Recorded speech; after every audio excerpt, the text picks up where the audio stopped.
Всем пика, дорогие друзья! Специально для братка и всех моих любимых зрителей. В этом выпуске будет очень много рубрик. И вообще он полностью будет состоять из рубрик. Что я имею в виду? Ну, например, в этой рубрике ваша задача объяснить мне внизу логику этих комментариев. Видеоразбор самого сложного примера 6-го задания профильного ЕГЭ, в котором через равенство площадей я находил радиус вписанной окружности, ну и как следствие супер логичный комментарий «Сам ты лох». Попробуйте объяснить. Задачи мудрецовые. Кстати, скоро будет вторая часть. В этом видео я разобрал крутые логические задачи, ну и следствие очень логичные комментарии. Ты тоже обосрался, кстати. Тригонометрический пример с крутым ОТЗ. Комментарий, почему все забыли про Султанова. Хотя, в принципе, этот комментарий можете не объяснять, потому что на него ответили, и все стало на свои места. Все ваши варианты я обязательно прочту. Во втором выпуске комментариев у камина один из подписчиков продемонстрировал мастерство поэзии. Запомни, милая подруга, πr квадрат есть площадь круга. Естественно, своим стихом я его закопал, откопал и снова закопал. Запомни, милый мой друган, побольше бы таких комментан. Ну, как я и предполагал с самого начала, зеленый помидор всех переплюнул. Запомни, милый друг мой, сука, х квадрат корень – это модуль. Пустошь.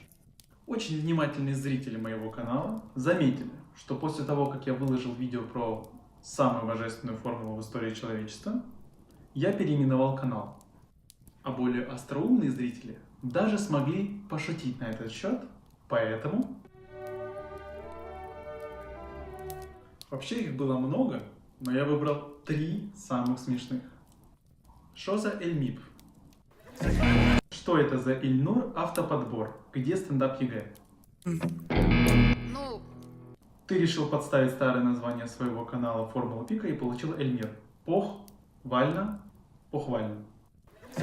Пустошь. Ребят, пожалуйста, у меня к вам просьба. Если вы станете блогерами сколь угодно маленькой аудиторией, пожалуйста, ставьте пароль на телефон. Почему? Один мой знакомый с каналом в ТикТоке стендап ЕГЭ месяц не выкладывал видео на свой канал. И все ждали и думали, что же он там готовит. Все уже умерли в ожидании, и 13 января выходит такое. Не понял. Ой, блядь, нахуй. Чего нахуй? Будьте аккуратнее.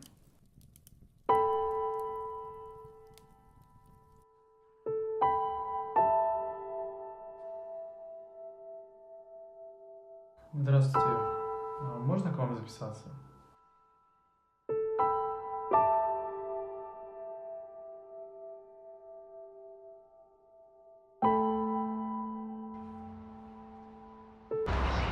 Да пошли они Пустошь. Когда я разбирал самый длинный пример из 13-го задания и показал, как такое уравнение легко разложить на множители, но SailyMail посчитала, что нужно было применить схему Горнера. Якобы ее любой десятиклассник знает. Что ж. Привет. Привет. Ты в каком классе? В 10-м. Ты знаешь, что такое схема Горнера? Нет. Пустошь. Но это видео, конечно же, одним исправлением в комментариях не обошлось. В этом самом длинном примере меня просто заебали комментариями про теорему Безу. Теорему Безу. Теорему-Безу.